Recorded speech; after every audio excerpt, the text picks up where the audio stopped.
6. The Bible says, blessed are those who hunger and thirst for righteousness, for they shall be filled. Let's go to Philippians chapter 3 verse 10. Filipi 3 mstari wa 10.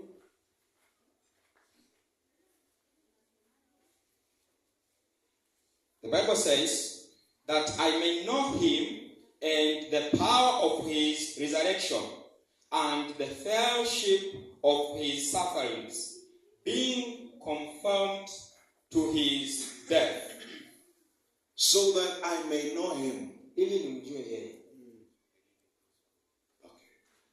Arudia kwa Kiswahili ama andiko. Ili kila mtu asome. Exodus. Hallelujah.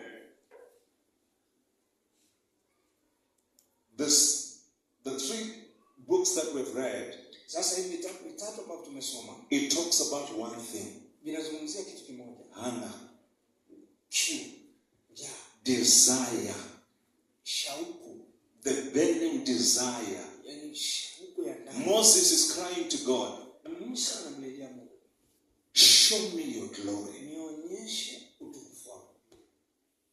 Matthew, it says, Mathayo anasema, blessed are those who hunger wamebarikiwa and thirsty for righteousness, na kiu, for they shall be filled. Sasa watajazwa. Apostle Paul in Philippians is saying, sasa Paulo naye anasema, I want to know him, nataka nimjue yeye, and the power that raised him from the dead.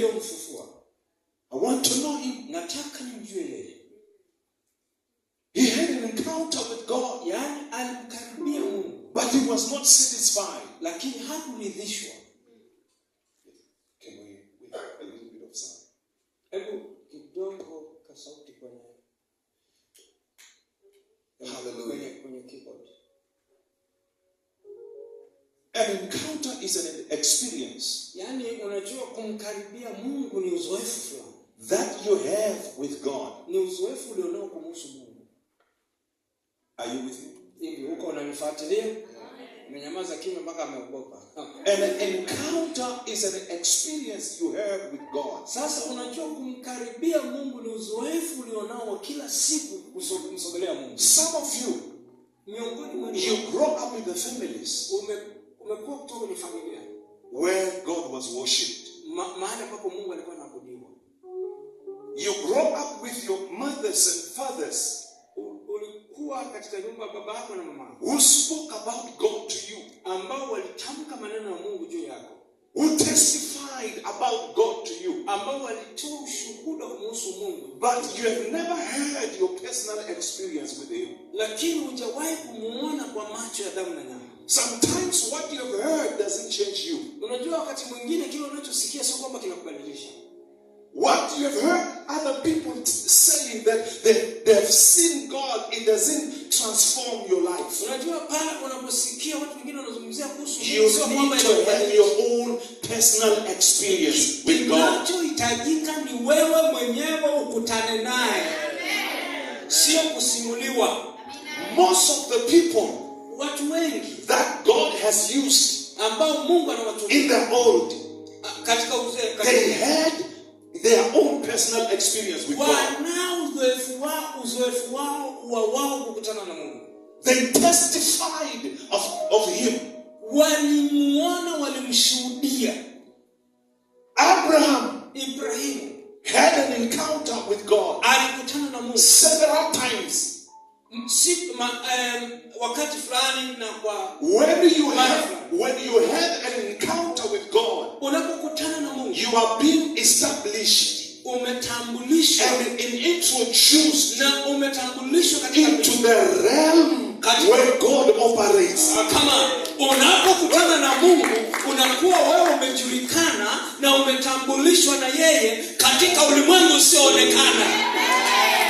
That's why people who never had an encounter with God, it's easy for them to backslide. Ndio maana sasa watu ambao hawana uzoefu wa moja kwa moja na Mungu, kati yao na Mungu, ni rahisi kurudi nyuma. When the early church were persecuted, unajua wakati kanisa la mwanzo lilipoteswa, they were able to stand and say, walikuwa wana uwezo wa kusimama na kusema, we stop Hatutaacha talking about what we have seen. kuzungumzia mambo tuliyoyaona wenyewe kwa macho yetu. We have seen it. Tumemuona na We tumeona. have seen it. Tumemuona.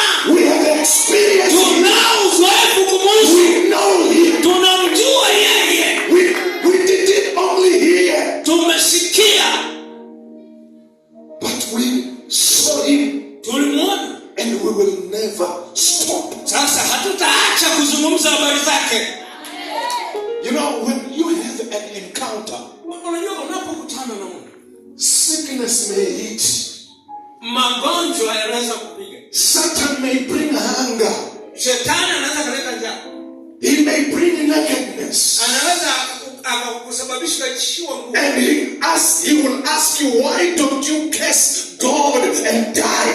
Kwa nini anakuambia kwa nini usimlaani Mungu na ufe? But he will say, Na utamjibu, I know my Redeemer. namjua mkombozi wangu. You have heard Nimemsikia with him. na nimekutana naye. Yes. We have heard about the God of the generals. Tumesikia habari ya Mungu, ya watu wakubwa wa Mungu waliotangulia. We have heard about the men and the women who walked with God. Tumesikia habari za wanaume na wanawake waliotembea na Mungu. My bishops and the servants of God who Na are here. watumishi wa Mungu ambao mnasikia hapa. The church of today, the generation of today, Majenerali wa wakati huu. the generation of today, Majenerali wa wakati huu. the young people of this day, Watu wa wakati huu. and the people of our generation. Na watu wa kizazi hiki.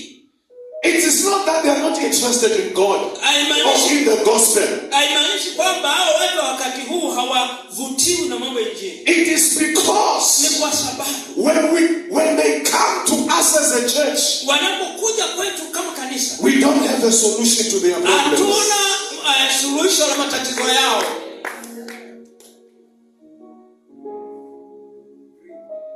And when they go to the world, Wanapoenda ulimwenguni, the world is promising them something which is not there. na ulimwengu unazidi And they keep on following the illusion, ulimwengu unawatamanisha mambo fulani ambayo sio, hoping for something that will never happen na wanaambiwa mambo until they die. mpaka wanakufa bila. When we invite them to church, Tunapowaalika waje kanisa, we don't have a personal experience with this God we are sasa talking na about. sisi tunakutwa hatuna uzoefu wa moja kwa moja kumhusu Mungu. That's why Hivyo ndivyo sasa we have tunao